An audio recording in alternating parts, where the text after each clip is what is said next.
Olá pessoal, hoje vamos falar um pouquinho da nossa unidade 2, que é sobre livros didáticos e o ensino de geografia. Os livros didáticos é um tema bem complexo. Por quê? Ele muitas vezes é demonizado por algum lado e divinizado por outro lado. O que isso quer dizer?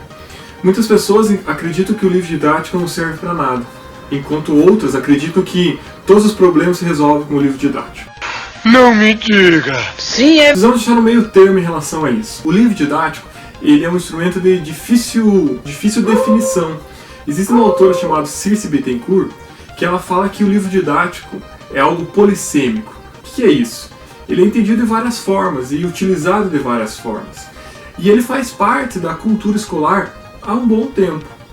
No Brasil, quando as escolas começaram a se organizar nos chamados grupos escolares, lá no final do século XIX, início do século XX, que é a gênese da nossa estrutura atual da educação, eles eram utilizados apenas para o professor, e se chamavam manuais didáticos. Nesses manuais didáticos, os professores tinham todo o conteúdo a ser trabalhado com os alunos, mas os alunos não tinham acesso a esse livro. Bom, isso vai se desenvolvendo, né, passando o tempo. 2000 anos depois. E o livro didático passa a ser uma outra estrutura, agora disponível para os alunos.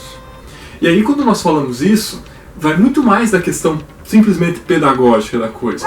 O livro didático também é uma indústria muito forte.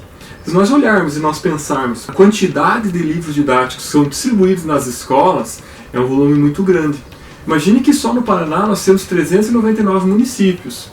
Desses 399 municípios, temos uma infinidade de números de escolas.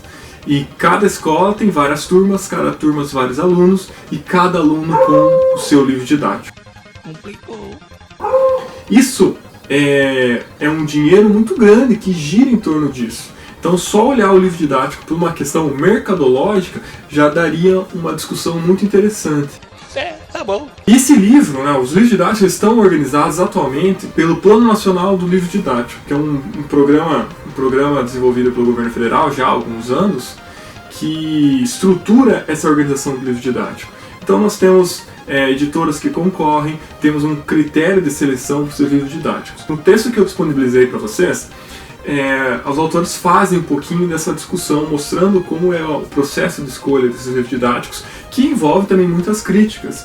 Muitos professores da educação básica dizem que não são atendidos nas suas escolhas, ou que não são ouvidos de maneira adequada. Isso é só o livro didático antes de chegar na sala, só para vocês entenderem e ter essa noção de como ele é um elemento complexo de fato. Olha só, olha lá, olha só, olha que legal. Ele na sala de aula, então, traz vários elementos importantes para nós. Obviamente, o currículo tem um papel importante aqui, porque o livro didático reflete os conteúdos que são abordados ou que são definidos dentro de um currículo específico.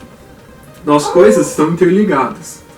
Claro que não vamos nos aprofundar aqui agora nessa questão, mas pensar a estrutura do currículo também reflete a estrutura do livro didático, inclusive dos conteúdos que são abordados e dos conteúdos que são deixados de lado.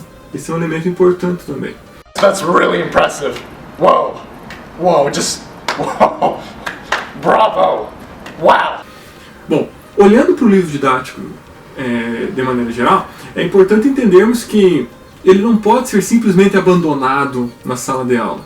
Mesmo que, teoricamente e muitas vezes metodologicamente, ele tenha fragilidades e às vezes assim num número muito maior do que nós gostaríamos, mesmo assim ele pode ser trabalhado em sala de aula de uma maneira crítica.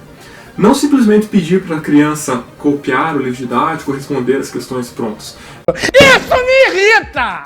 Isso me deixa nervoso! Mas olhar inclusive aquilo que você considera errado ou teoricamente não condiz com a sua discussão teórica e você pode aprofundar ele pode ser um ponto de partida para a crítica. Então, tá vendo como o livro didático está mostrando? Vamos pensar numa outra perspectiva. E outro ponto que devemos levar em consideração, o nível de leitura no nosso país é muito baixo.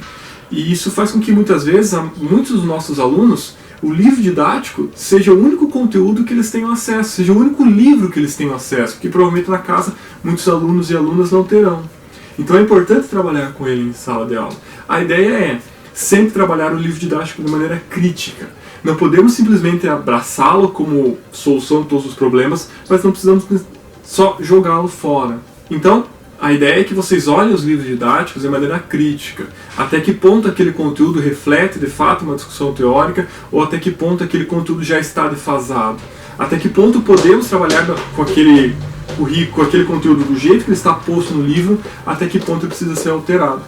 Esses são elementos importantes para essa discussão.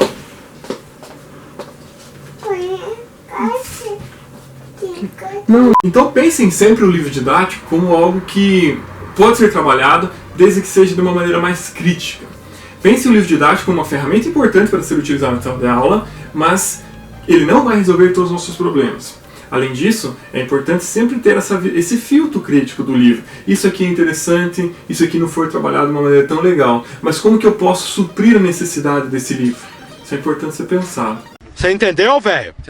Bom, existem várias discussões para nós pensarmos além disso sobre o livro didático. Peço que leiam os textos e vamos discutindo aí durante tanto nossas atividades remotas quanto depois quando voltarmos às aulas presenciais. Qualquer dúvida, me escrevam, mandem mensagem, tudo bem? Abraços, tchau, tchau.